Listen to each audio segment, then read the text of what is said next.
Billionaire was furious at the airport for missing his flight, until his ex-wife arrived with a smiling child. Before we begin, drop a comment telling us which city you're watching from, and once the story ends, don't forget to rate it from 0 to 10. Oh, and make sure to follow our channel for more stories like this. Now, sit back and enjoy every detail.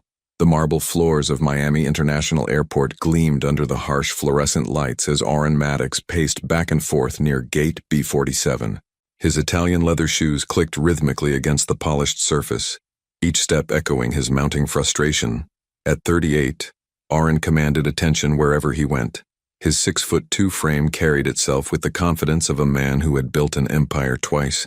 His dark hair, perfectly styled despite the early morning flight, caught the light as he ran his fingers through it for the third time in 5 minutes. Ladies and gentlemen, we regret to inform you that Flight 847 to Orlando has been delayed due to mechanical issues, the gate agent announced over the intercom. We estimate a departure time of approximately 3 hours from now.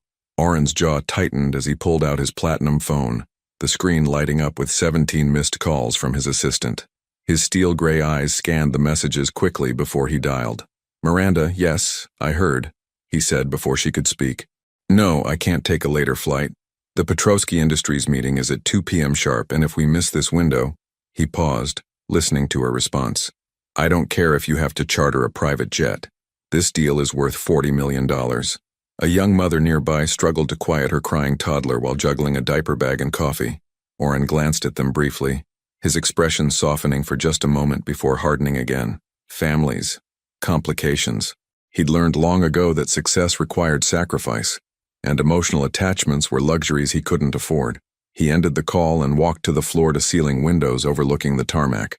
4 years ago, he had been a different man. 4 years ago, he had believed love could conquer anything.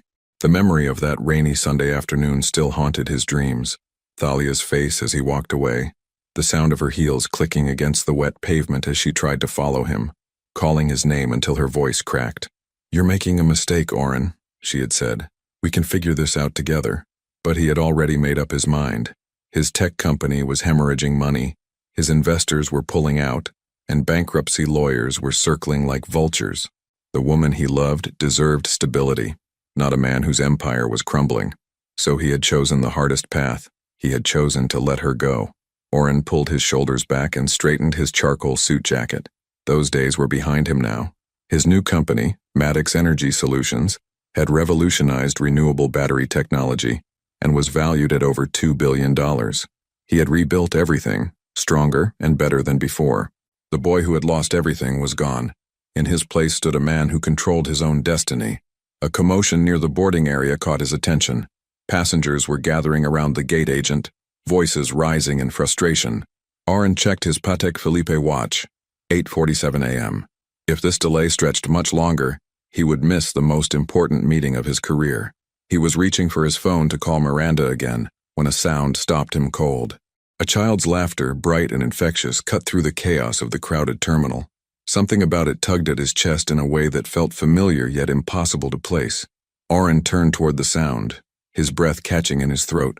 There, walking through the crowd of passengers with a small girl balanced on her hip, was a woman whose image had been burned into his memory for 4 years. Thalia. Her honey blonde hair fell in soft waves past her shoulders, and she wore a simple navy dress that accentuated her graceful movements. She looked exactly as he remembered, yet different somehow. There was a quiet strength in her posture, a confidence that hadn't been there before. The little girl in her arms had the same warm brown eyes as Thalia, and she was giggling at something her mother had whispered in her ear. Orrin's phone slipped from his hand, clattering to the floor. The sound seemed to echo through his entire world as everything he thought he knew about the past 4 years began to crumble around him. Thalia looked up at the sound, her gaze meeting his across the crowded terminal. For a moment, time stopped. Her smile faded, replaced by an expression of surprise mixed with something he couldn't quite read. The little girl turned to follow her mother's gaze, and when she saw Orrin, she waved enthusiastically with her tiny hand. Orrin's heart hammered against his ribs as a single, devastating thought crashed through his mind. The timeline, the child's age, the familiar tilt of her head when she smiled. Everything he had sacrificed, everything he had convinced himself was for the best. What if he had been wrong about everything? What would you do if you discovered that walking away had cost you more than you ever imagined? Oren's legs moved before his mind could catch up, carrying him through the sea of travelers toward the woman who had haunted every quiet moment of the last 4 years. His pulse thundered in his ears as he navigated between rolling suitcases and impatient passengers, never taking his eyes off Thalia. She stood frozen near the departure board, her free hand instinctively tightening around the little girl's back. The child, who couldn't be more than 3 years old, continued to wave at him with innocent enthusiasm, babbling something in the sweet, nonsensical language of toddlers. Thalia. Her name escaped his lips like a prayer, barely audible above the airport's constant hum of activity. She turned fully toward him, and he was close enough now to see the subtle changes 4 years had etched into her features. There were tiny lines around her eyes that spoke of sleepless nights and hard-won wisdom. Her hands, once soft from her law firm's comfortable lifestyle, now bore the practical calluses of someone who had learned to do things for herself. Oren. She said his name with careful neutrality, as if she had practiced this moment in her mind countless times. I heard about your company's success. Congratulations. The formal politeness in her voice cut deeper than any accusation could have. This was not the woman who used to curl up against his chest on Sunday mornings, tracing patterns on his skin while they planned their future together. This was a stranger who wore Thalia's face and carried herself with the protective armor of someone who had been left behind. Thank you, he managed, his usual eloquence abandoning him completely. His gaze drifted to the little girl who was now studying him with the unabashed curiosity that only children possessed. She had Thalia's warm brown eyes, but there was something else in her features, the strong line of her jaw, the way her dark hair curled at the ends. This is Esme, Thalia said quietly, adjusting her daughter on her hip. Esme, can you say hello to Mr. Maddox? Hi, Esme chirped, then immediately buried her face in her mother's shoulder with a shy giggle. The sound pierced straight through Oren's carefully constructed walls. He had spent 4 years convincing himself that leaving had been the right choice, the noble choice. But looking at this beautiful child, who should have been, who might have been, how old is she? The question slipped out before he could stop it. She turned 3 last month. Thalia's voice remained steady, but he caught the slight tremor in her fingers as she smoothed Esme's hair. Her birthday is December 15th. December 15th. Oren's mind raced backward, calculating dates with the precision that had made him successful in business. 9 months before December would be March. March, when they were still married. March, when they were still trying to save everything that was falling apart around them. March, when he had been so consumed with his failing company that he had barely noticed. You were pregnant. The words came out as a statement, not a question. Thalia's composure finally cracked, just for a moment. Her lower lip trembled before she pressed it into a firm line. I tried to tell you. I called you dozens of times after you left. Your assistant always said you were unavailable. The memory hit him like a physical blow. Miranda had filtered all his calls during those first months in Toronto, following his explicit instructions to block any contact from his old life. He had told himself it was for the best, that a clean break would hurt less in the long run. But Thalia had been trying to tell him about their daughter. I didn't know, he whispered, his voice breaking on the last word. I know. There was no accusation in her tone, which somehow made it worse. You made it very clear that you didn't want to be found. Esme had grown restless in her mother's arms and was reaching toward a colorful advertisement banner hanging nearby.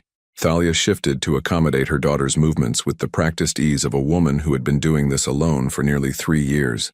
Is she? Oren couldn't finish the question. The words stuck in his throat like shards of glass. Is she yours? Thalia completed the sentence for him, her voice soft but unwavering. What do you think, Oren? You were my husband.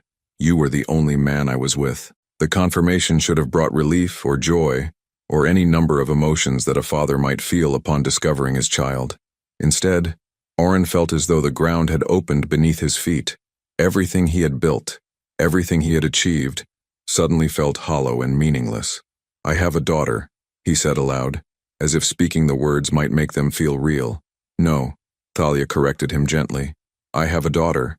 You have a very successful company and a life you chose over us.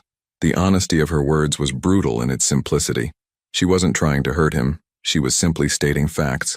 But each fact felt like another weight added to the crushing guilt that was settling in his chest. Thalia, Mama, airplane, Esme interrupted. pointing excitedly at a plane visible through the terminal windows. "Yes, baby, that's an airplane," Thalia said, her voice immediately warming as she addressed her daughter. "We're going to ride on one just like that." "Where are you going?" Oren asked, desperate to keep the conversation from ending. "Home," she replied simply. "We live in Seattle now. I work for the Environmental Protection Agency." Seattle, 2,000 miles away, a life he knew nothing about, built in his absence.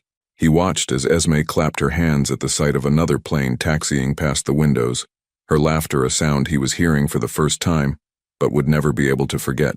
"I need to catch our flight," Thalia said, glancing at her boarding pass. "Gate C12 starts boarding in 20 minutes. She turned to leave, and panic seized him. 4 years ago, he had watched her walk away in the rain, and he had let her go because he thought it was the right thing to do. He couldn't make the same mistake twice. "Wait," he called after her, his voice carrying more authority than he felt. "Please, just wait." Thalia paused mid-step, her shoulders tensing at the desperation in Oren's voice. She turned slowly, and for the first time since their eyes had met across the terminal, he saw a crack in her carefully constructed composure. Esme had grown quiet in her arms, sensing the tension between the adults, her small hand unconsciously patting her mother's chest in a gesture of comfort. "What do you want me to say, Oren?" Thalia's voice was barely above a whisper, but it carried the weight of 4 years of unanswered questions. "That it's okay? That I understand why you disappeared without a trace while I was carrying your child?" The accusation hit him like a physical blow. Other passengers moved around them in the busy terminal, but Oren felt as though they existed in a bubble of painful honesty that no one else could penetrate. "I thought I was protecting you," he said, the words sounding weak even to his own ears. "My company was failing, creditors were calling every hour, and I couldn't drag you down with me. So you decided that for both of us." Thalia shifted Esme to her other hip, and the little girl immediately began playing with her mother's necklace, a simple silver pendant that Oren didn't recognize. "You decided what I could and couldn't handle, what I did and didn't deserve to know." Esme looked up at her mother's face, then turned those same warm brown eyes toward Oren. "Mama sad?" she asked with the intuitive concern of a child who had learned to read her mother's moods. "No, baby, Mama's fine," Thalia said, forcing a smile that didn't quite reach her eyes. She pressed a kiss to Esme's forehead, and Oren watched the interaction with a hollow ache in his chest. This was what he had missed, not just the big moments, but these tiny exchanges of love and comfort that happened 100 times a day. "I called you for 3 months, Thalia continued, her voice gaining strength. 3 months, Oren. I left voicemails begging you to call me back, telling you I had something important to discuss. I sent emails to your personal account that went unanswered. I even contacted your lawyer." Oren closed his eyes, remembering the stern instructions he had given Miranda about cutting all ties with his past life. He had been so convinced that a clean break was kinder, that letting Thalia move on without him was an act of love rather than abandonment. "What did you think when I didn't respond?" he asked, though he wasn't sure he wanted to know the answer. "At first I thought you were angry. Then I thought maybe you were hurt and needed time." Thalia's laugh was bitter and hollow. "It took me embarrassingly long to accept that you simply didn't care enough to call back." "That's not true," Oren said urgently, stepping closer. I cared. I cared so much that it was destroying me." "Then why?" The question exploded from her with surprising force, causing several nearby passengers to turn and stare. Thalia lowered her voice, but her eyes blazed with 4 years of suppressed pain.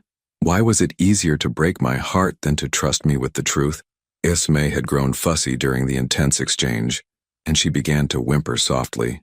Thalia immediately shifted into mother mode, bouncing gently and making soothing sounds that seemed to calm the little girl almost instantly.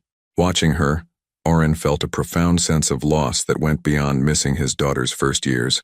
He had lost the chance to see Thalia become a mother, to witness her transform from the passionate young lawyer he had married into this strong, self-assured woman who radiated competence and grace even in the middle of an emotional confrontation. "You're amazing with her," he said quietly. "I had to be." Thalia's response was matter-of-fact, without self-pity. "It was just the two of us from the beginning." "Tell me about her," Oren said, surprising himself with the request. "Tell me about Esme." Something in Thalia's expression softened slightly. She looked down at her daughter, who had settled back into contentment, and was now examining Oren with curious eyes. "She's fearless," Dahlia said, and for the first time, her voice held genuine warmth. Last month, she climbed to the top of the jungle gym at the park while I was talking to another mother.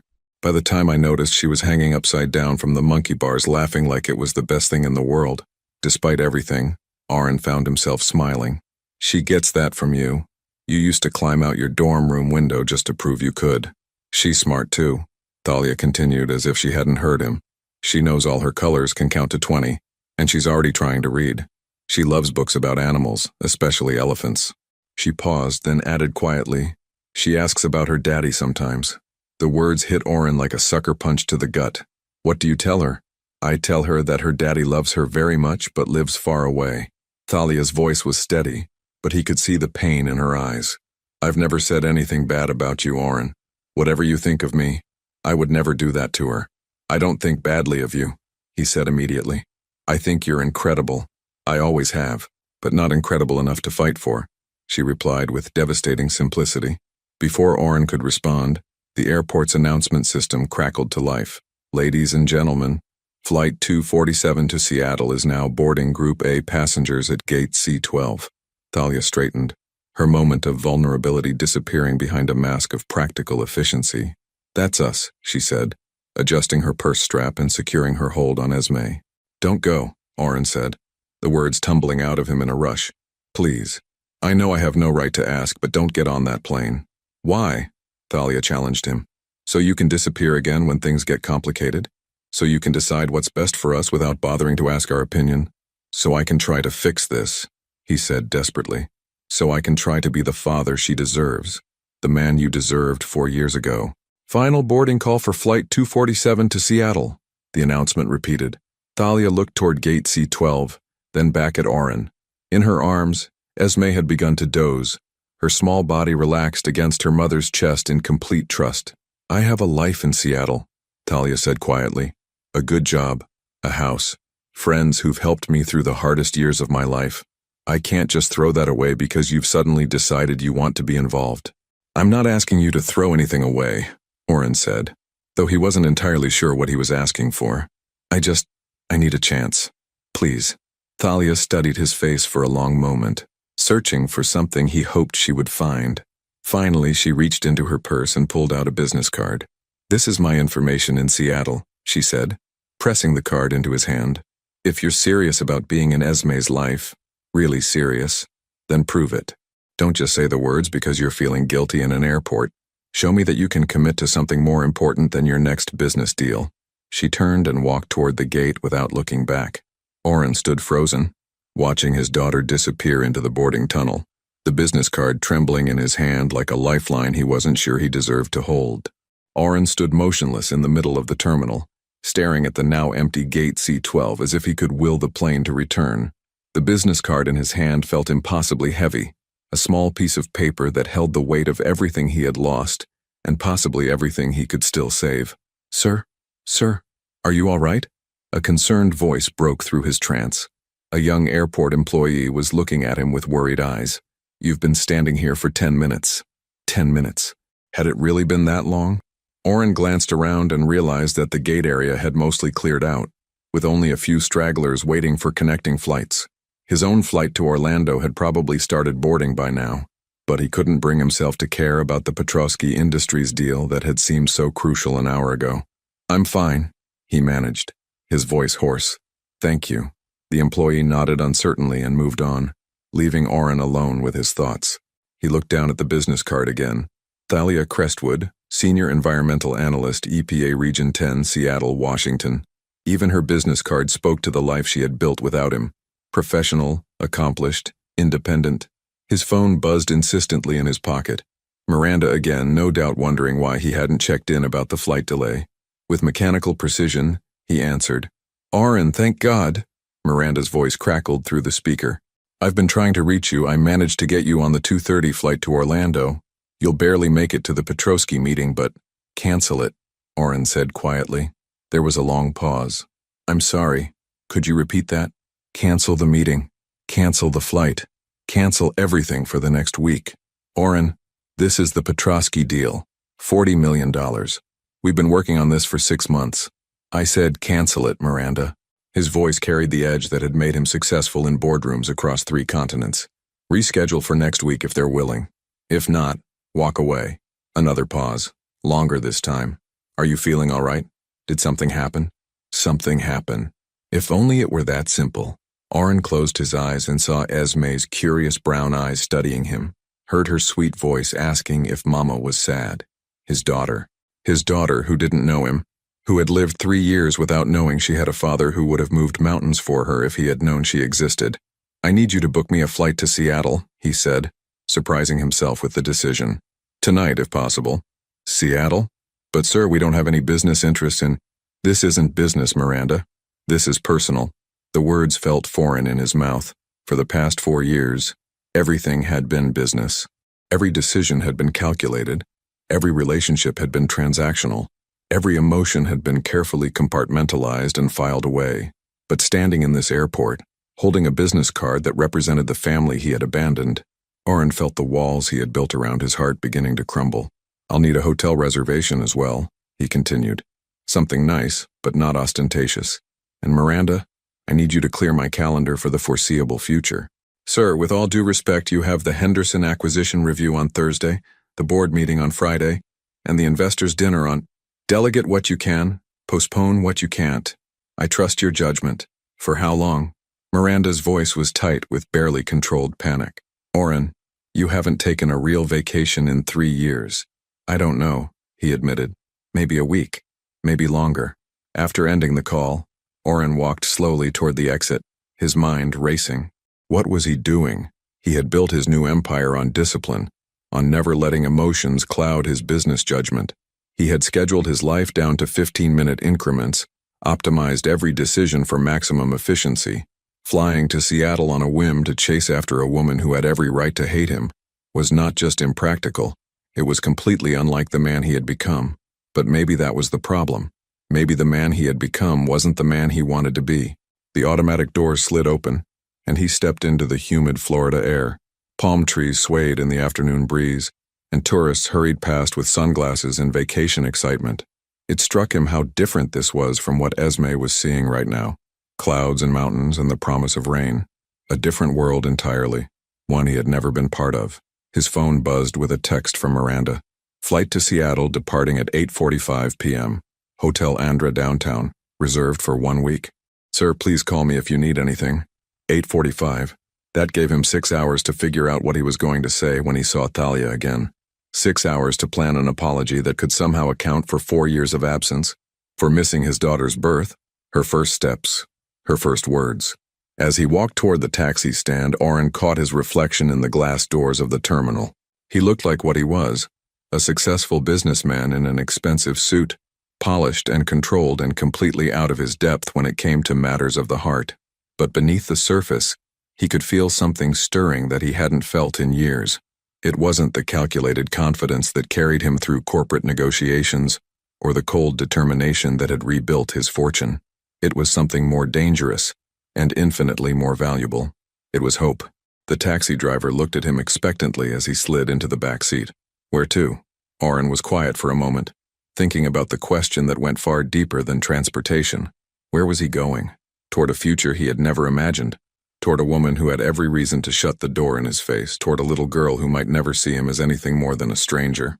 Downtown Miami, he said finally. I need to buy some things before I catch a flight. As the taxi pulled away from the curb, Oren looked back at the airport one more time. Somewhere above those clouds, Talia and Esme were flying toward a life that had been built without him. But for the first time in 4 years, he was going to fight for something that mattered more than money or success or the approval of investors.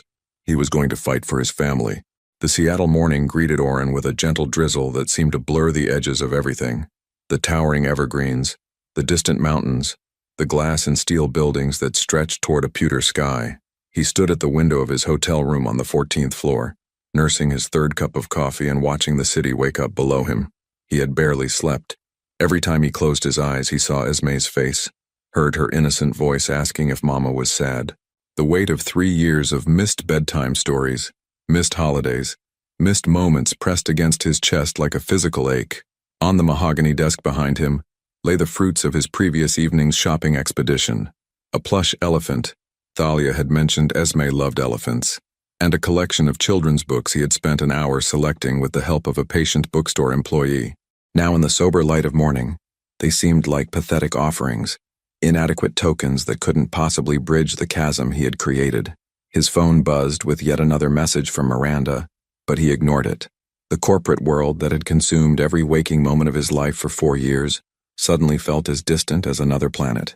There was only one thing that mattered now, and she lived somewhere in this misty city with her daughter, their daughter. Oren had memorized Thalia's address from her business card, cross-referencing it with property records he had accessed through his legal contacts. She lived in the Wallingford neighborhood, in a modest 2-bedroom house with a small garden. The thought of her creating a home, of Esme taking her first steps in rooms he had never seen, made his throat tight with emotion he didn't quite know how to process. He showered and dressed carefully, choosing dark jeans and a charcoal cashmere sweater instead of his usual business attire. The man in the mirror looked younger somehow, more like the person he had been before success had hardened him into someone who measured worth in quarterly reports and market share.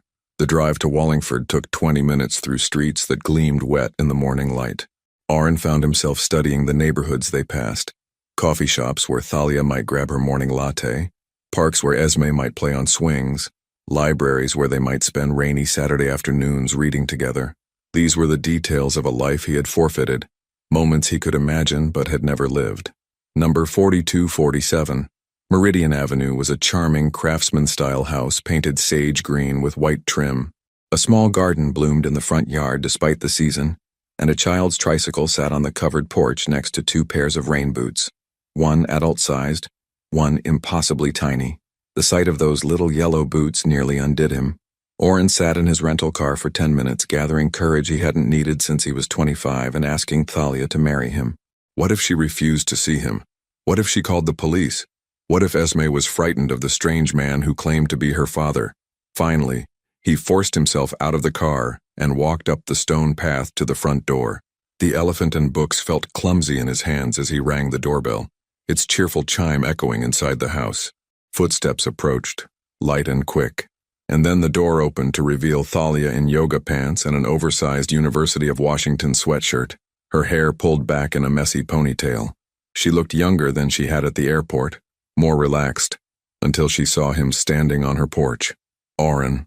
Her voice was flat with disbelief. "What are you doing here?" "You said to prove I was serious," he said simply. "So I'm here." "I meant call first, maybe send an email. I didn't mean show up at my house unannounced." She glanced behind her, then stepped out onto the porch, pulling the door mostly closed. "Esme is having breakfast. You can't just—" "Mama, who is it?" a small voice called from inside the house. Thalia closed her eyes briefly as if gathering strength. "Just a friend, baby. Eat your cereal." "I brought her something," Oren said quietly, holding up the elephant. "And some books. You said she likes to read." "You can't buy your way into her life," Thalia said, but her voice lacked conviction. She was staring at the elephant with an expression he couldn't read. "I know that." He set the gifts down on the porch railing. "I'm not trying to. I don't know what I'm trying to do. I just know I can't get back on a plane and pretend I never saw her." Thalia wrapped her arms around herself, a defensive gesture he remembered from their marriage whenever she was trying not to show how much something had hurt her. "You're 4 years too late for this conversation, Oren." "I know, but I'm here now." "For how long?" The question came out sharp and bitter. "Until your next business crisis? Until some merger requires your attention? Until being a father becomes inconvenient again?" "There is no business crisis," he said. "I canceled a $40 million deal to be here."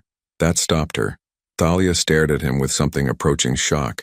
The Oren she had known would have moved mountains before missing an important business deal. "Mama, I'm done!" Esme's voice carried through the partially open door, followed by the sound of small feet pattering across hardwood floors. "Stay in the kitchen, please," Thalia called back, but it was too late. The door swung open and Esme appeared, syrup somehow smeared on her cheek and her dark hair escaping from tiny pigtails. "Oh," she said when she saw Oren, her eyes widening with recognition. "Airplane man." Despite everything, the tension, the fear, the overwhelming uncertainty, Oren found himself smiling. "Hello, Esme. Did you bring me the elephant?" she asked with the directness that only children possessed, pointing at the plush toy on the railing. "Esme, we don't ask people for things," Thalia said automatically, but she was watching Oren's face with careful attention. I did bring it for you, Oren said, kneeling down to Esme's eye level. Do you like elephants? They're my favorite. Mama read me a book about baby elephants. They hold their mama's tail with their trunk so they don't get lost. She reached for the elephant, then looked up at her mother for permission. Thalia hesitated, then nodded slowly. What do you say? Thank you, Esme said solemnly, clutching the elephant to her chest. What's his name? I don't know, Oren admitted. What do you think it should be?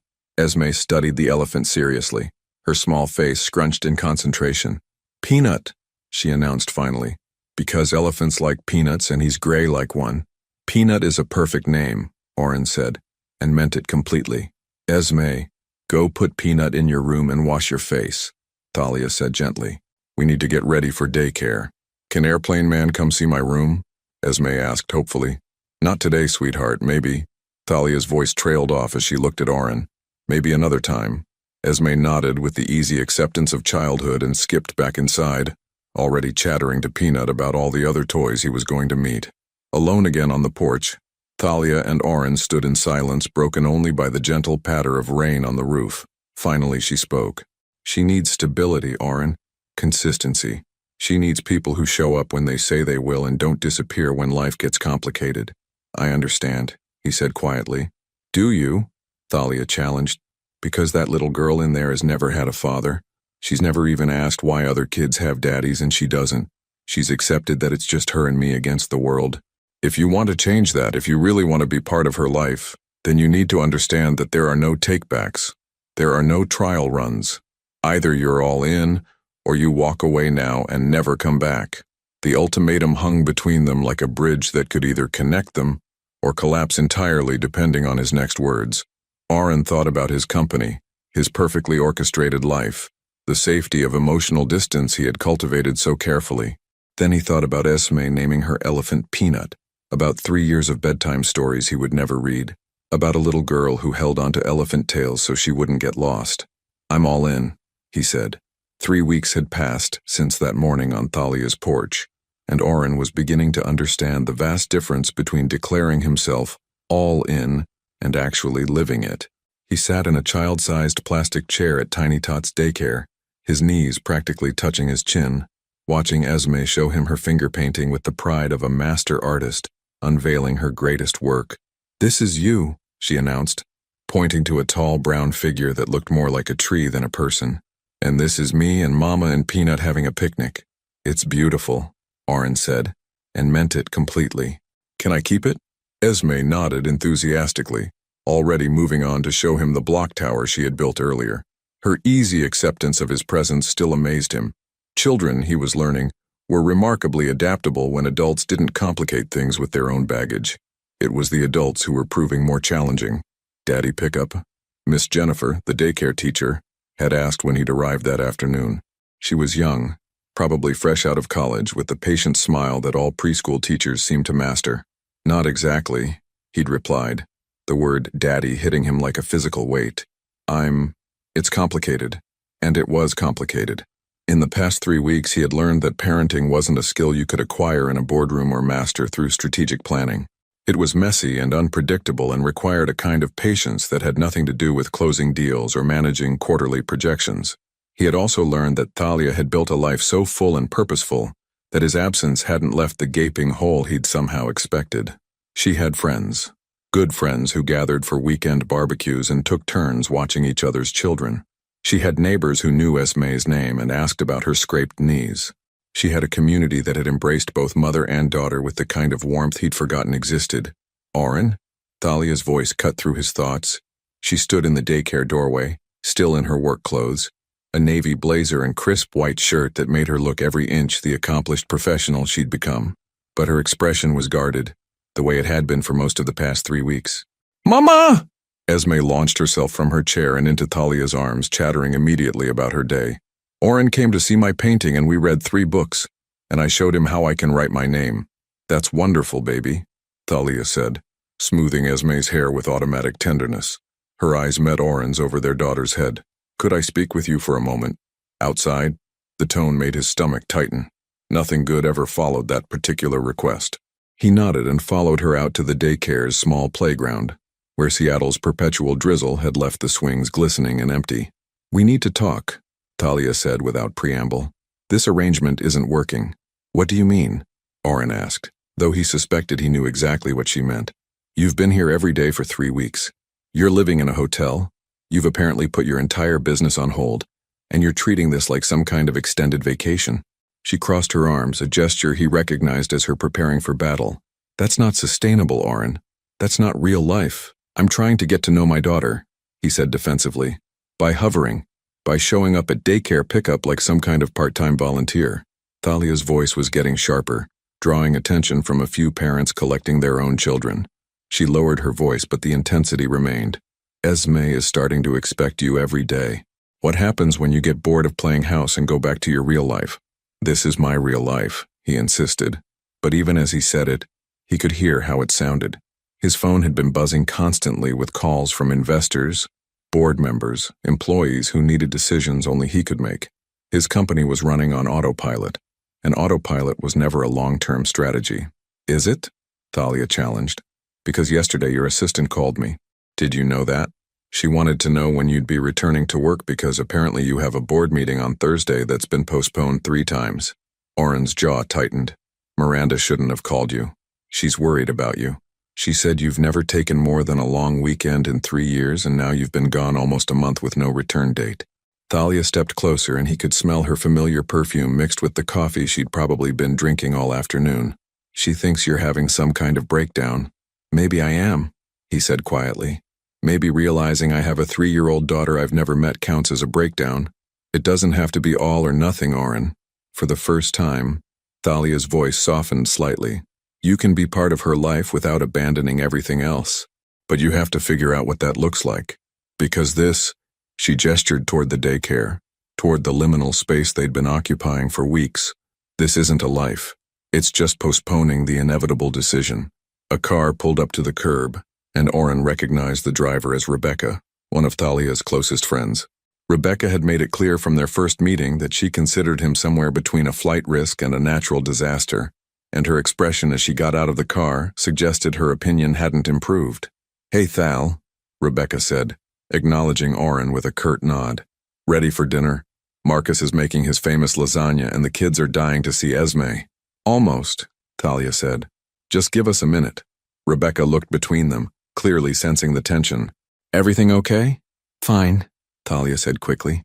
"We're just discussing schedules." But Oren could see that everything wasn't fine. It was Thursday evening, and Thalia was taking Esme to dinner with friends. Friends who had been there for every birthday, every scraped knee, every milestone he'd missed. He was the outsider here, the complication in a life that had been running smoothly without him. "Go," he said suddenly. "You have plans. I don't want to keep you." "Oren, no, you're right. I need to figure out what I'm doing here." He looked toward the daycare where he could see Esme through the window, carefully putting on her tiny raincoat with the concentration of someone performing surgery. I need to figure out how to be her father without losing everything else that makes me who I am." "Who are you?" Thalia asked quietly. "Because I'm not sure you know anymore." The question hit him like a physical blow. 4 years ago, he had been Oren Maddox, struggling entrepreneur with big dreams and a loving wife. Then he'd become Oren Maddox, successful CEO who'd sacrificed everything for his ambition. Now he was trying to be Oren Maddox, father and possibly something more. But he had no idea how to integrate those different versions of himself. "I don't know," he admitted, "but I want to find out." Esme emerged from the daycare building, her face lighting up when she saw the assembled adults. "Rebecca!" she called, running toward her mother's friend with the unguarded affection that came so naturally to children. "Hey, little one," Rebecca said, scooping Esme up in a hug.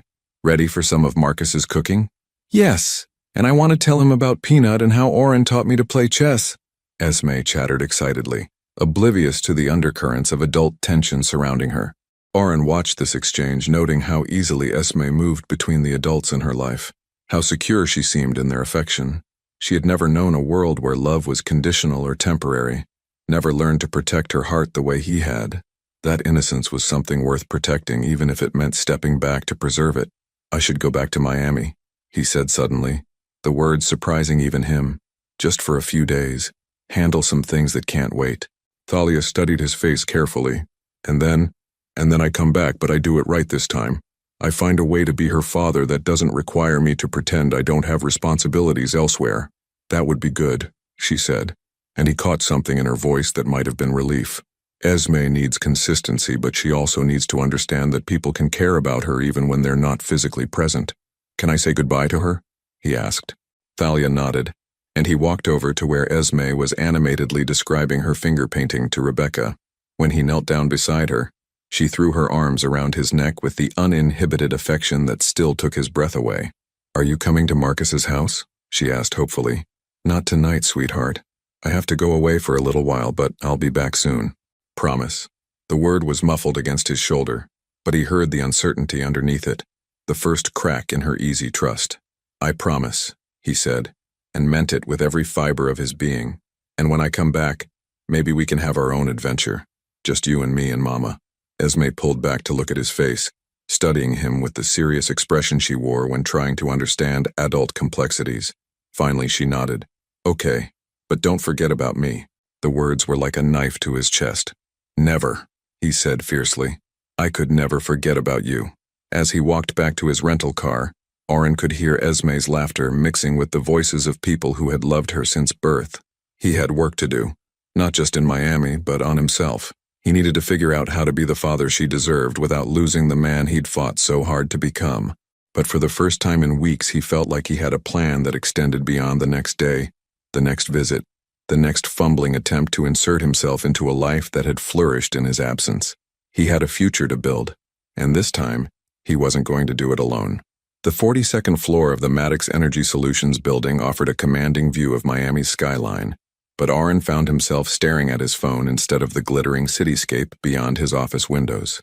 The screen displayed a photo Thalia had sent that morning.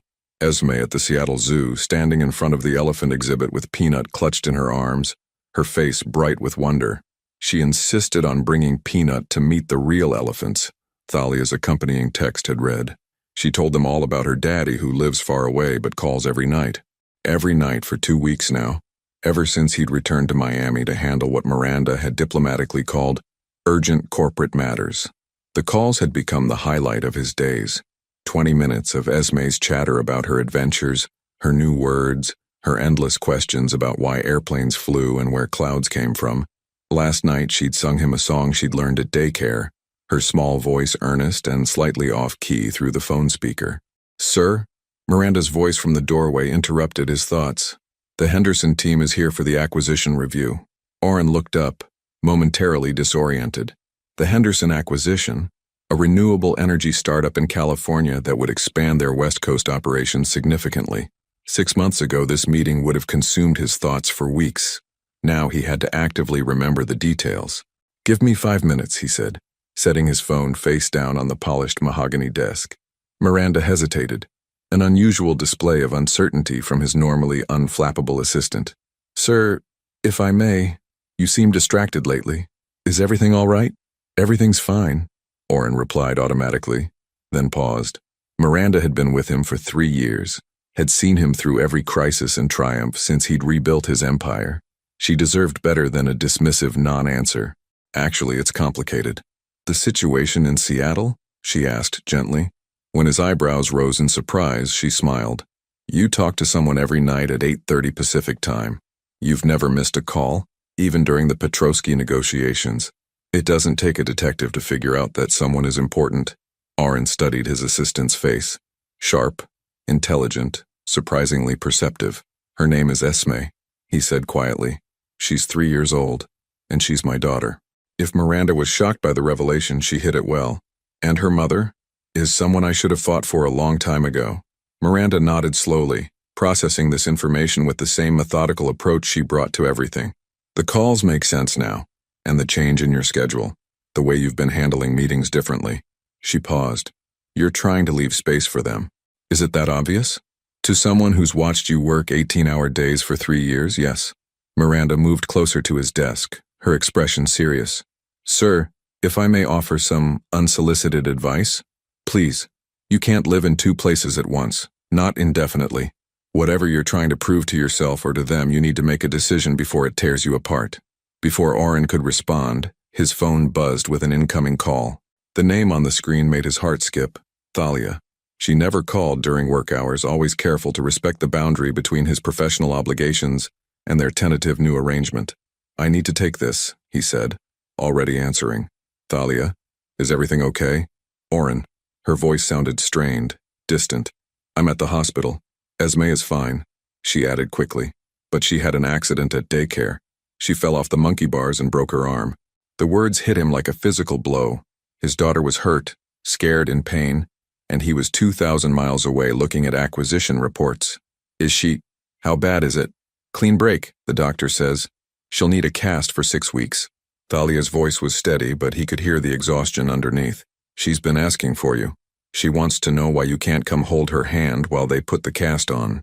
I'm getting on a plane, Oren said immediately, already reaching for his laptop to book a flight. Oren, no, you don't need to. Yes, I do. He was already standing, already moving toward the door. Tell her I'm coming, okay? Tell her Daddy's on his way. There was a long pause on the other end of the line. Daddy? Thalia repeated softly. She called me that last night. On our call. She said, "Good night, Daddy," and I nearly dropped the phone. His voice caught slightly. I know I haven't earned it yet, but you have earned it, Thalia interrupted, surprising him. Maybe not the way you planned, but you've been showing up, Oren. Every night at 8:30. She counts on those calls now. I'll be there in 6 hours, he promised. After hanging up, Oren turned to find Miranda standing in the doorway with 3 men in expensive suits, the Henderson acquisition team. Their faces wore the particular expression of executives who had traveled across the country for a meeting that was apparently not going to happen. Gentlemen, Oren said, his mind already calculating flight times and connection schedules. I'm afraid we need to postpone this meeting. Something urgent has come up. Mr. Maddox, the lead executive said, clearly struggling to maintain professional composure. We've been preparing for this meeting for months. Our board is expecting a decision by Friday, and you'll have one, Oren replied, already shrugging into his jacket. Miranda, reschedule for Monday. If that doesn't work for Henderson, we'll conference call from Seattle. Seattle? The executive looked confused. I thought Maddox Energy was strictly East Coast operations. Not anymore, Oren said, the words surprising even him. Miranda, I need you to book me a flight to Seattle. Tonight, if possible. Sir, she said carefully. What about the board meeting tomorrow? And the investors' dinner on Friday? These have been scheduled for months. Oren paused at his office door, looking back at the room that had been the center of his universe for 4 years. The mahogany desk where he'd made million-dollar decisions, the windows overlooking the empire he'd built from nothing, the awards and recognitions that proved he'd succeeded beyond his wildest dreams. It was everything he'd thought he wanted, everything he'd sacrificed so much to achieve. But none of it mattered if his little girl was lying in a hospital bed asking why her daddy couldn't come hold her hand. Cancel them, he said simply. Cancel them? Miranda's voice rose slightly. Sir, the board meeting alone represents... I know what it represents, Oren interrupted, his voice firm but not unkind. And I know what canceling it could cost. But there's something that costs more, and that's letting my daughter think her daddy doesn't care enough to be there when she needs him. The Henderson executives exchanged glances that clearly said they thought they were witnessing a mental breakdown. Maybe they were right. Maybe walking away from millions of dollars to comfort a 3-year-old with a broken arm was insane by corporate standards. But for the first time in 4 years, Oren felt like he was making a decision with his heart, instead of his calculator, and it felt surprisingly right. Miranda, he said, I want you to set up a Seattle office. Something small to start, but legitimate. If I'm going to be spending time there, and I am, then Maddox Energy is going to have a presence there too. A satellite office? She asked, already taking notes with the efficiency that made her invaluable. A family office, he corrected. Somewhere I can work when I need to be close to the people who matter most. As he headed for the elevator, Oren's phone buzzed with a text from Thalia. She picked purple for her cast. Says it matches Peanut's ears. He smiled despite everything. The canceled meetings, the confused investors, the empire that would have to run itself for another few days. His daughter had broken her arm and chosen a purple cast to match her stuffed elephant. She was 3 years old and braver than most of the executives he knew, and she was waiting for her daddy to come home. The elevator doors closed, carrying him away from the 42nd floor and toward the airport, toward Seattle, toward a little girl who had just taught him the most important business lesson of his life. Some deals were worth more than money, and some deadlines mattered more than quarterly profits. The most important meeting of his career was waiting for him in a pediatric ward, and he'd be damned if he was going to be late. The automatic doors of Seattle Children's Hospital swooshed open at 11:47 p.m., and Oren rushed through them still wearing the business suit he'd put on 14 hours earlier in Miami. His hair was disheveled from the frantic journey, 2 connecting flights, a sprint through Denver International Airport, and a white-knuckled taxi ride through Seattle's rain-slicked streets. The pediatric wing was quieter at this hour, with soft lighting and cheerful murals that seemed surreal after the sterile urgency of his cross-country race. A young nurse at the reception desk looked up as he approached, her expression shifting from routine helpfulness to concern at his obvious distress. "I'm looking for Esme Crestwood," he said, trying to catch his breath. "She broke her arm this afternoon. I'm her father." The words still felt foreign on his tongue, but saying them aloud in this place, under these circumstances, made them feel more real than they ever had before. "Room 314, the nurse said kindly. "Take the elevator to the 3rd floor. Turn right. But visiting hours ended at 9, so—" "Please," Oren interrupted, desperation bleeding into his voice. "I flew here from Miami. She's been asking for me." The nurse studied his face for a moment, perhaps recognizing the particular anguish of a parent who had been too far away when their child needed them. "I'll call up to the floor," she said finally. "Let them know you're here." The elevator ride to the 3rd floor felt endless, each floor ding echoing in his chest like a countdown. When the doors finally opened, he saw Thalia immediately. She was curled up in an uncomfortable-looking chair outside room 314, still wearing the clothes from her morning work presentation, her hair falling out of what had once been a neat bun. She looked up as he approached, and the exhaustion in her eyes hit him like a physical blow. "You came," she said, and there was something in her voice. Surprise, relief, gratitude, that made his throat tight. "Of course I came." He knelt beside her chair, noting the coffee stains on her blazer and the way her hands trembled slightly from too much caffeine and too little sleep. "How is she?" "Scared. Tired.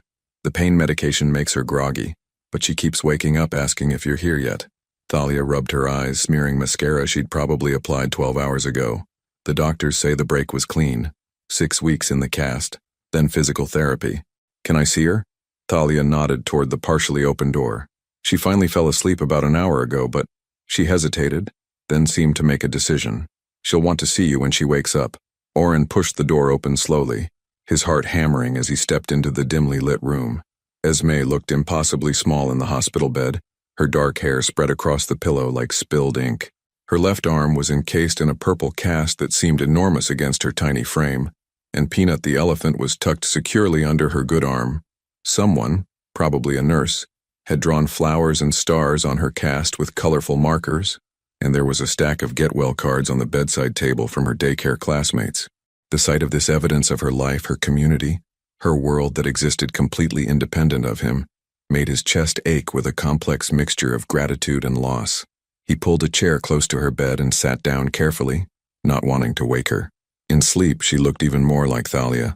The same delicate features, the same peaceful expression, but there were traces of himself, too, in the stubborn set of her jaw and the way she frowned slightly, even in dreams. "Daddy?" The word was barely a whisper, but it startled him. Esme's eyes had fluttered open, and she was looking at him with the confused expression of someone emerging from medicated sleep. "Hey, sweetheart," he said softly, reaching out to smooth her hair. "I'm here. You came." She said it with such wonder, as if his presence was a miracle she hadn't quite believed would happen. "Of course I came. When Mama told me you were hurt, I got on the fastest airplane I could find." "It hurts," she said, looking down at her cast with a mixture of fascination and dismay. "I know it does, but you're being so brave. The purple cast looks beautiful, just like Peanut's ears." That earned him a small smile. "The doctor let me pick the color, and look," she pointed to the decorations on her cast with her good hand. "Nurse Katie drew flowers. They're beautiful," Oren said, and meant it completely. "Can I sign your cast?" Esme's eyes widened with excitement. "Yes, Mama signed it, and Miss Jennifer from school, and Rebecca wrote her name in big letters." Thalia appeared in the doorway, holding a black marker. "I thought you might want this," she said, handing it to him. Oren took the marker, his fingers brushing against Thalia's for a moment. Their eyes met, and he saw something there he hadn't seen in weeks. A softening, a recognition that maybe, just maybe, He was learning what it meant to put someone else's needs before his own.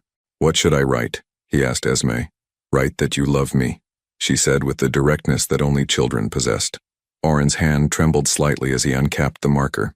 In careful block letters, he wrote on the purple fiberglass, "To my brave girl Esme, Daddy loves you more than all the stars. Daddy, more than all the stars," Esme repeated dreamily, already fighting the pull of the pain medication. "That's a lot." "It's exactly the right amount," Oren said, capping the marker. "Now do you think you can sleep? It's very late and you need rest to help your arm get better. Will you stay?" The question was asked with such hope that it nearly broke his heart. "If Mama says it's okay, I'll stay right here until morning." Esme looked toward Thalia, who nodded. "Daddy can stay," she confirmed, "but you need to sleep now."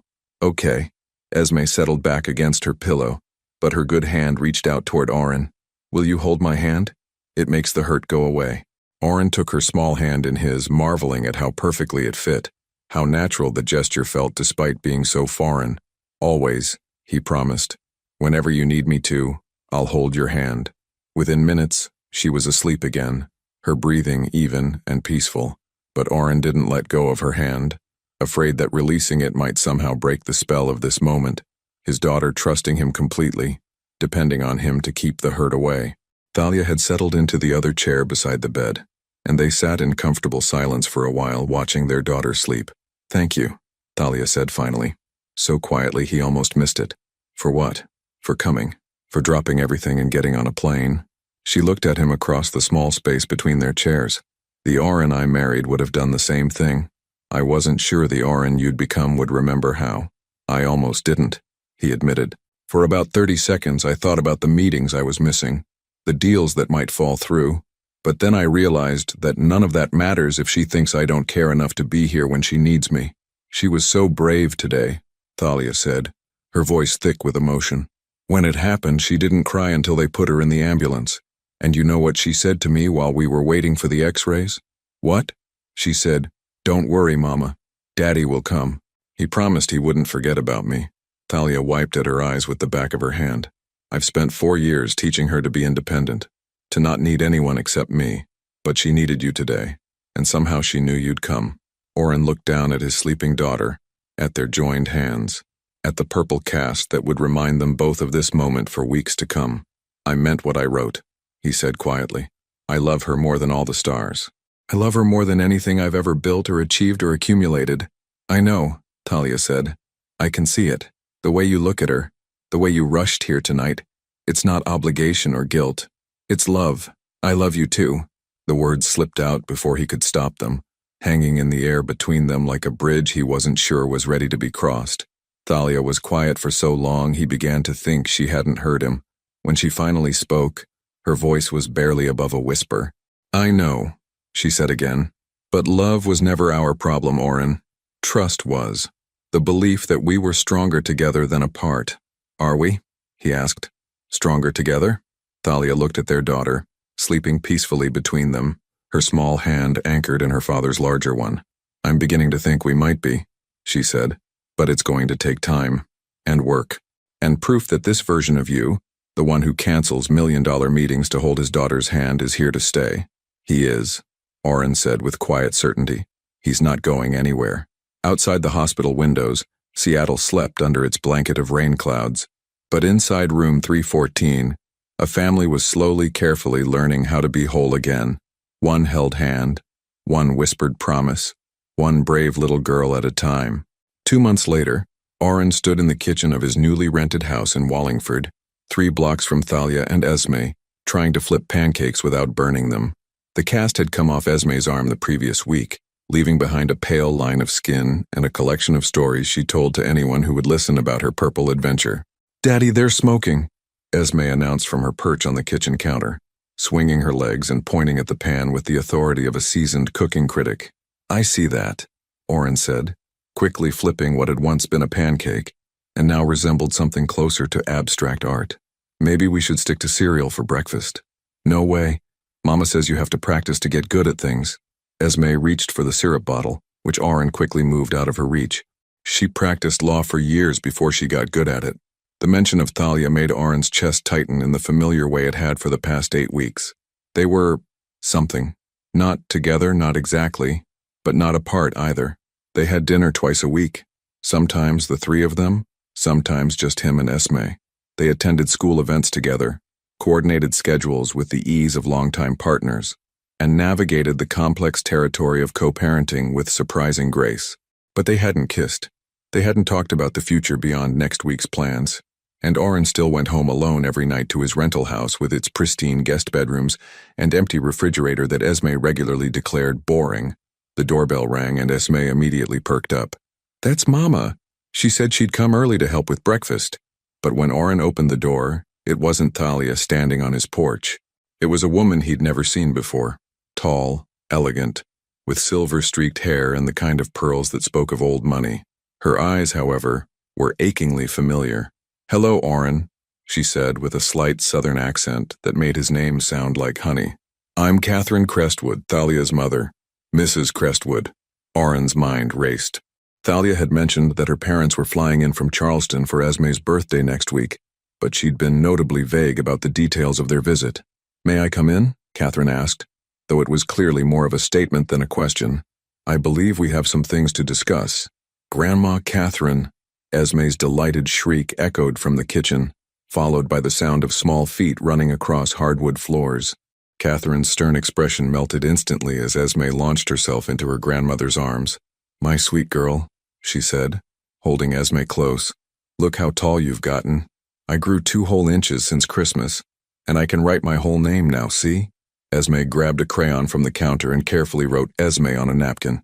"Miss Jennifer says my letters are very good." "Very good writing," Catherine exclaimed with appropriate amazement. "You're getting so smart and grown up." Watching this interaction, Oren felt like an intruder in his own kitchen. Catherine moved through the space with easy familiarity, examining Esme's latest drawings on the refrigerator, commenting on the new books stacked on the counter, asking about school and friends with the practiced ease of someone who had been part of this child's life since birth. "Esme, sweetheart," Catherine said after a few minutes, "would you go to your room and find that special book we brought you from Charleston? I want to show it to your father." "Okay." Esme skipped off happily, leaving the 2 adults alone in a kitchen that suddenly felt charged with unspoken tension. Catherine turned to face Oren fully, and her expression had shifted back to the polite steel he'd seen at the door. "She's remarkable," she said simply. "Intelligent, kind, resilient. Everything a grandmother could hope for in a granddaughter. She is," Oren agreed, unsure where this conversation was heading. "Thalia has done an extraordinary job raising her alone," Catherine continued, "under circumstances that would have broken a lesser woman." The criticism was subtle but unmistakable. Oren felt his defenses rising. "Mrs. Crestwood, if this is about my daughter calling me at 2 in the morning crying so hard she could barely speak," Catherine interrupted, her voice quiet but fierce. "This is about watching a brilliant, vibrant young woman convince herself that she wasn't worth fighting for. This is about a little girl who spent her first 2 years asking why other children had daddies and she didn't." Each word landed like a physical blow. Oren had known intellectually that his leaving had caused pain, but hearing it described by someone who had witnessed the aftermath, who had held Thalia while she cried and helped her rebuild her life from the wreckage he'd left behind, it made the abstract concrete in a way that took his breath away. "I know I hurt them," he said quietly. "I know leaving was wrong. I'm trying to make up for it now." "Are you?" Catherine's eyebrows rose. "Or are you trying to ease your own guilt by playing house for a few months before your conscience clears and you disappear again?" "That's not what this is," Oren said, his voice sharper than he intended. "I love them. I love my daughter, and I love Thalia. I'm not going anywhere." "Love," Catherine repeated as if the word left a bitter taste in her mouth. "You loved them 4 years ago too, right up until the moment you decided love wasn't enough." The front door opened and Thalia's voice called out, "Mom, I saw your rental car outside." She appeared in the kitchen doorway and stopped short, taking in the tense tableau before her. "What's going on?" "I was just getting acquainted with Oren," Catherine said smoothly, but Oren could see the concern in Thalia's eyes. "Mom, we talked about this," Thalia said, moving to stand beside Oren in a gesture of solidarity that surprised him. "You promised you'd give him a chance." "I'm giving him a chance to explain why I should trust him with my daughter's heart again," Catherine replied. "Or my granddaughter's, for that matter." "Because I'm not the same man who left," Oren said, finding his voice again. Because I've learned that success means nothing if you don't have people to share it with. Because I'd rather fail at everything else than fail at being the father Esme deserves, and the partner Thalia deserves. Pretty words, Catherine said. But I heard pretty words 4 years ago too. At your wedding when you promised to love and cherish my daughter in sickness and in health, for richer or poorer. How did that work out? Mom, Thalia's voice carried a warning, but Catherine wasn't finished. Did you know, she continued, her gaze fixed on Oren, that Thalia worked 3 jobs during her pregnancy? Freelance legal consulting, tutoring law students, and weekend shifts at a coffee shop, because the man who promised to provide for her had disappeared and she was too proud to ask for help from her parents. I didn't know, Oren whispered, the words scraping his throat raw. Did you know that she went to every doctor's appointment alone? That she assembled the crib by herself, read parenting books at midnight and practiced breathing exercises with no one to hold her hand? Mom, stop, Thalia said firmly, but Catherine was beyond stopping. Did you know that when Esme was born, 6 hours of labor, no complications, the first thing Thalia said wasn't, is she healthy, or is she beautiful? It was, does she look like him? Because even after everything, even after you'd broken her heart and disappeared without explanation, she still wanted our granddaughter to have a piece of her father. The kitchen fell silent except for the sound of Esme's footsteps overhead and the distant hum of traffic outside. Oren felt as though the ground had opened beneath his feet, revealing depths of pain and consequence he'd never fully comprehended. I can't change what I did, he said finally, his voice barely above a whisper. I can't go back and be there for Esme's birth, or hold Thalia's hand during labor or help her assemble the crib. I can't undo 4 years of absence or take away the hurt I caused. All I can do is promise that every day from now on, I'll be the man they need me to be. Promises are easy to make and easier to break, Catherine replied. What guarantee do I have that you won't run again the moment things get difficult? None, Oren admitted. Except this. 4 years ago, I left because I was afraid of failing them. Now I'm here because I'm more afraid of not trying. 4 years ago I thought protecting them meant staying away. Now I know it means staying close no matter how hard it gets. Catherine studied his face for a long moment, her expression unreadable. Esme adores you, she said finally. Do you know what that means? It means I'm responsible for her happiness. It means you have the power to destroy her, Catherine corrected sharply.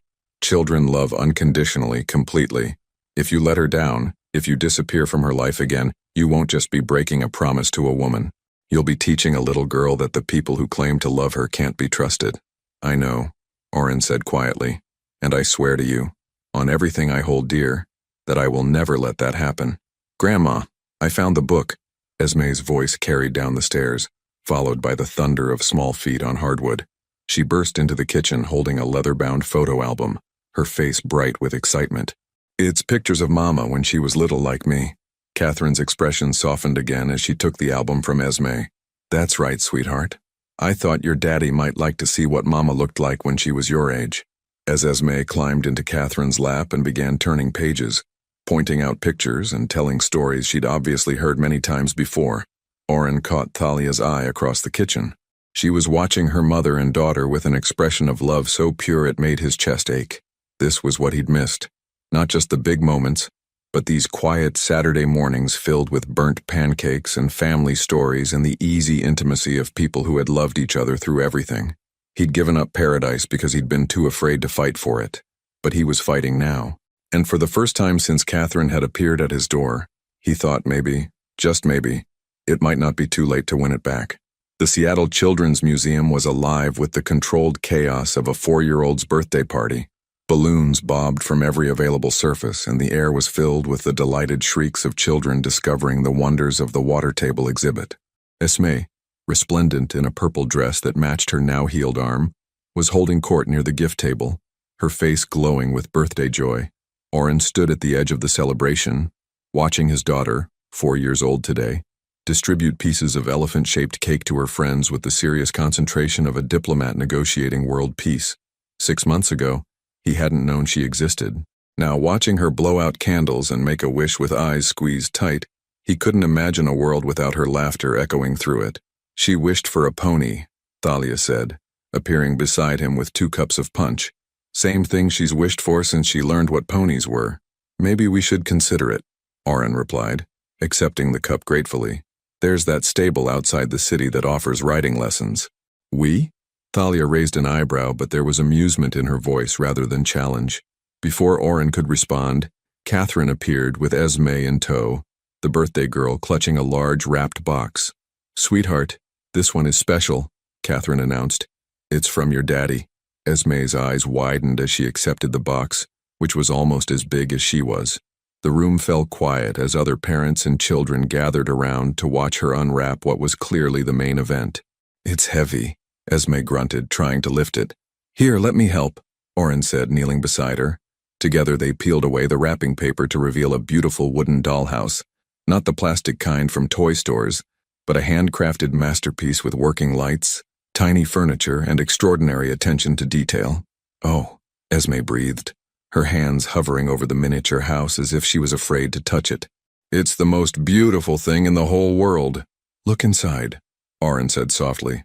Esme carefully opened the front of the house, revealing rooms filled with tiny furniture, miniature books, even a small elephant that looked remarkably like Peanuts sitting on a tiny bed. But it was the little family of dolls in the living room that made her gasp. A man, a woman, and a little girl with dark hair.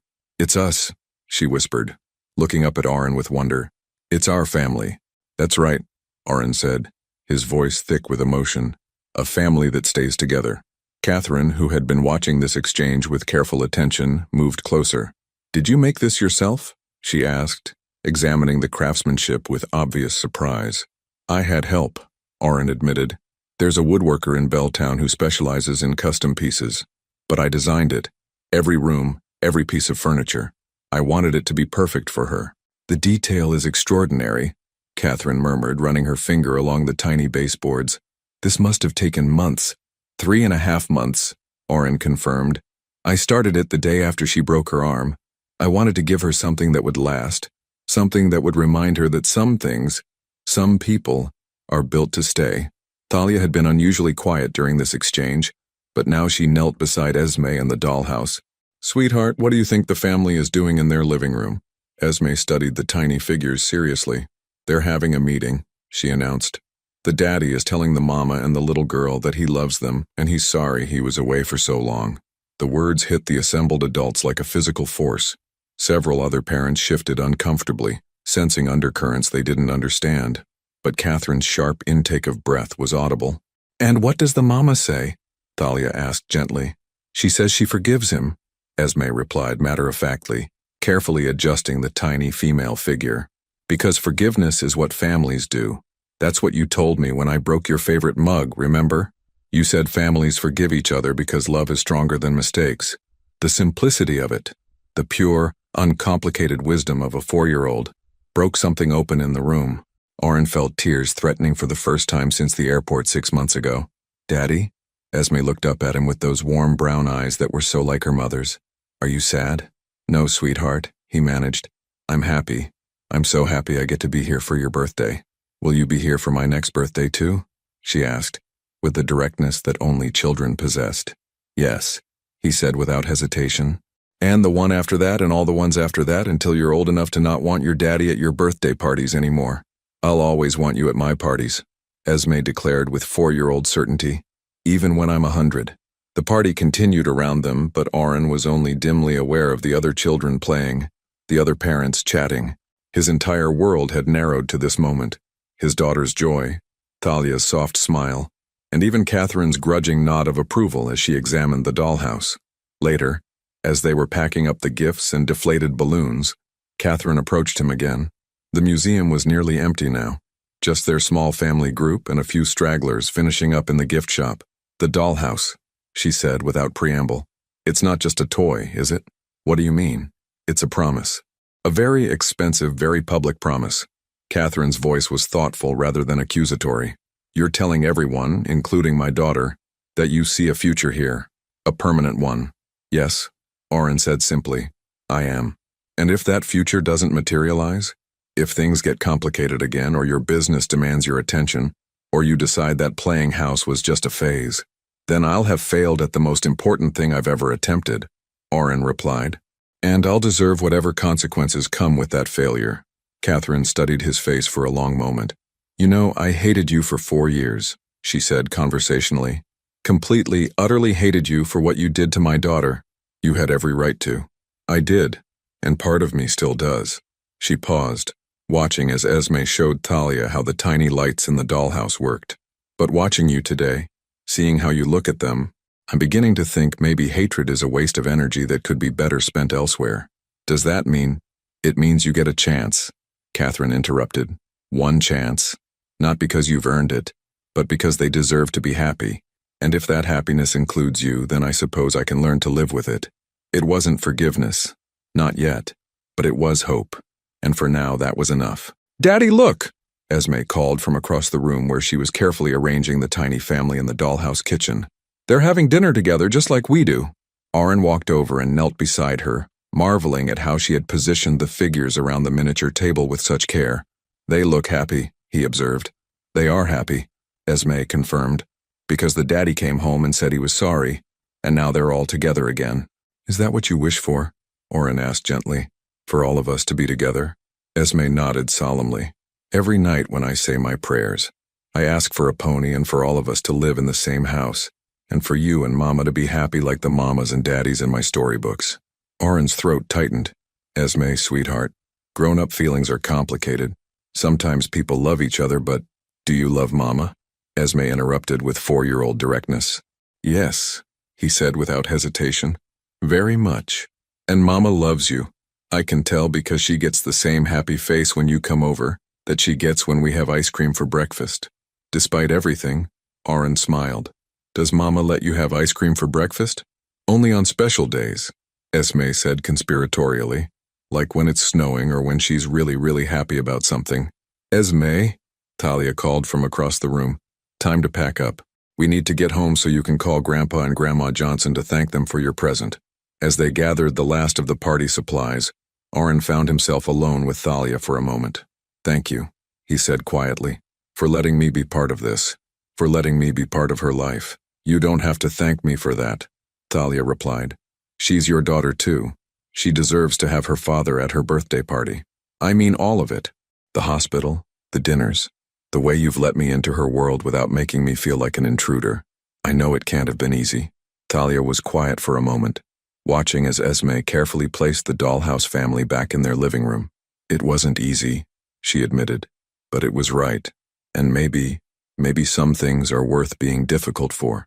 Thalia, not tonight, she said gently but firmly. Tonight is about Esme and her birthday and making her happy. But soon we need to talk, really talk, about what this is, what we want it to be, and whether we're brave enough to try again. Aaron nodded, understanding the wisdom in her caution, even as his heart yearned for certainty. They had come so far in 6 months, but there were still conversations to be had, trust to be rebuilt, and futures to be decided. But as he watched his daughter carefully close the dollhouse and whisper goodnight to the tiny family inside, Aaron felt something he hadn't experienced in 4 years. The absolute certainty that whatever those conversations brought, whatever decisions had to be made, he was exactly where he belonged. The little girl who had once been a stranger was now the center of his universe. The woman he had loved and lost was slowly, carefully, learning to trust him again.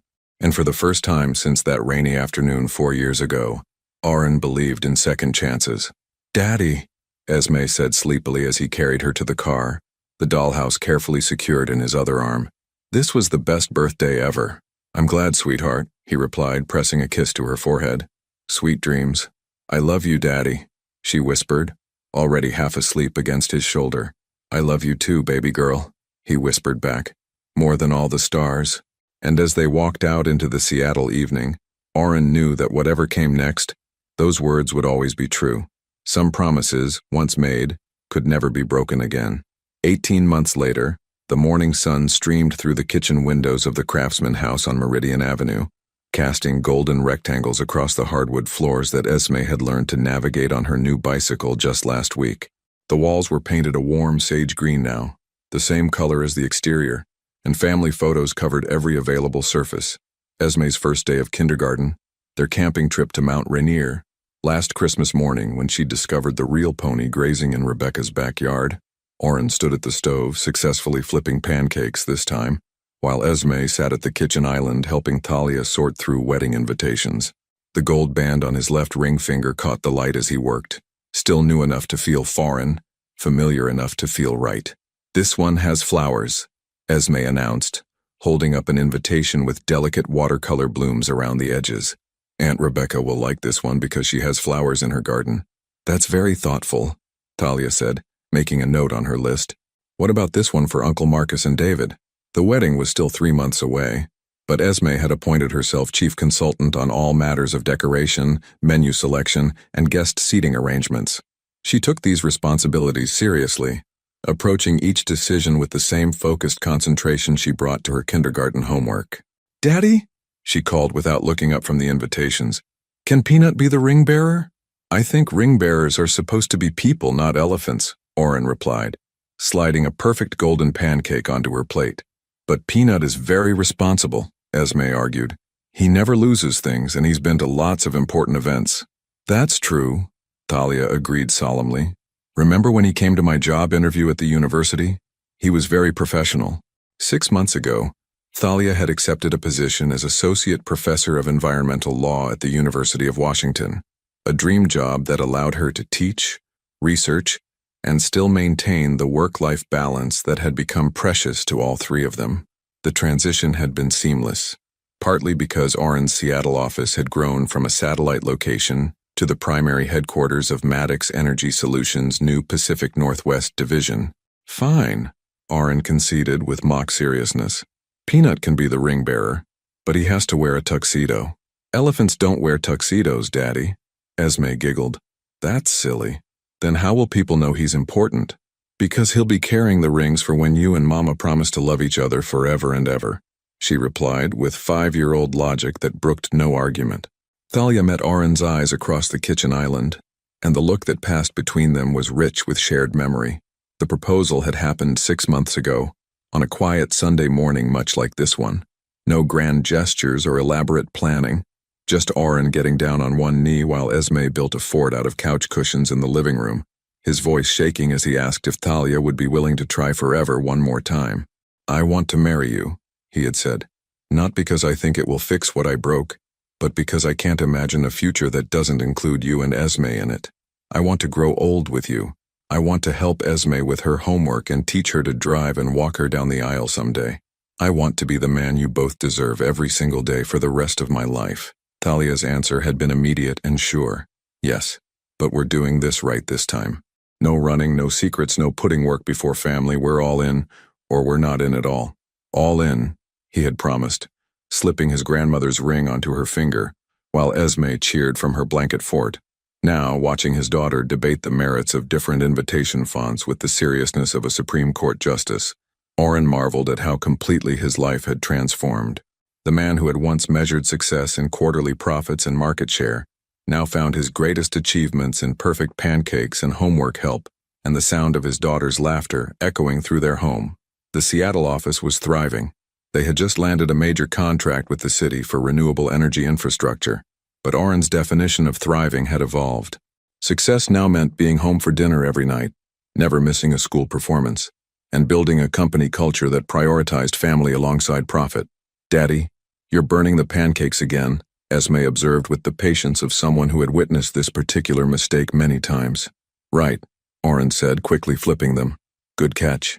I'm going to teach my children to cook properly," Esme announced with 5-year-old confidence, "so they don't have to eat burnt food." "Your children?" Thalia raised an eyebrow. "You're 5 years old, sweetheart. You have plenty of time before you need to worry about children." "I know, but I want to be prepared, like how you and Daddy prepared for me by learning how to be good at loving each other." The simple profundity of the statement hit both adults simultaneously. Esme had grown up watching them rebuild their relationship, learning by example that love was work as well as joy, that families required tending and nurturing and daily choices to show up for each other. "Is that what you think we did?" Oren asked gently. "Learned how to be good at loving each other?" Esme nodded seriously. "At first you didn't know how. That's why you went away. But then you practiced. Like when I practiced piano. And now you're really good at it." "What made you realize we were good at it?" Thalia asked, genuinely curious about her daughter's perspective on their journey. "Lots of things," Esme said, counting on her fingers. "You hold hands when you think I'm not looking. You bring Daddy coffee when he's working late. Daddy sings to you when you're doing dishes. And you both get the same happy face when we're all together." She paused, then added with the wisdom that sometimes emerged from children when adults least expected it. "But mostly because you chose each other again. Even though it was scary and hard, you chose our family." Oren felt his throat tighten with emotion. In her innocent way, Esme had identified the heart of everything they'd built together. Choice. Not the desperate passion of their first marriage, not the obligation of shared parenthood, but the daily, deliberate choice to love each other through uncertainty and fear, and the messy complications of blending their lives together. The doorbell rang, interrupting the moment. Through the front window, Oren could see Catherine's silver hair gleaming in the morning sun. "Grandma Catherine!" Esme shrieked, abandoning the wedding invitations to race toward the door. Catherine's relationship with Oren had evolved into something approaching genuine fondness, though she still occasionally reminded him, with southern politeness and surgical precision, that he was on probation for life. She had moved to Seattle 6 months ago, officially to be closer to her granddaughter, unofficially to keep a watchful eye on the family's reconstruction. "Good morning, my darling girl," Catherine said, as Esme launched herself into her grandmother's arms. "Are you ready for our adventure today?" Saturdays had become grandmother-granddaughter adventure days. Trips to the farmer's market, art classes at the community center, or elaborate tea parties that required formal dress and proper etiquette. Catherine had thrown herself into grandmotherhood with the same intensity she brought to everything, spoiling Esme shamelessly while simultaneously teaching her the kind of grace and confidence that could only come from being unconditionally loved. "We're planning the wedding," Esme announced, "and Peanut is going to be the ring bearer, and I'm going to wear a dress with flowers, and there's going to be a cake with 3 layers. "How wonderful," Catherine said, though her eyes found Oren's across the room. "I'm sure it will be a beautiful celebration." The wedding planning had become a family affair, with everyone contributing ideas and opinions. Rebecca was handling the flowers, Marcus was catering, and Esme had very strong feelings about everything from the color of the tablecloths to the flavor of the cake. Even Catherine had offered to help, a gesture that Oren understood was her final stamp of approval on their union. "Are you ready to go, sweetheart?" Catherine asked Esme. "The pottery studio opens at 10, and we want to get there early to pick the best pieces to paint." "Yes." Esme raced upstairs to get her jacket, leaving the 3 adults alone in the kitchen. "She's remarkable," Catherine said quietly, watching Esme's enthusiastic departure. "Happy, confident, secure. You've done well with her." "We've done well," Talia corrected gently. "All of us." Catherine nodded, then turned to Oren with an expression that was almost fond. "You know, I never thought I'd say this, but I'm glad you came back. Not because I forgave you, I'm still working on that, but because she needed her father, and you've turned out to be a better one than I expected."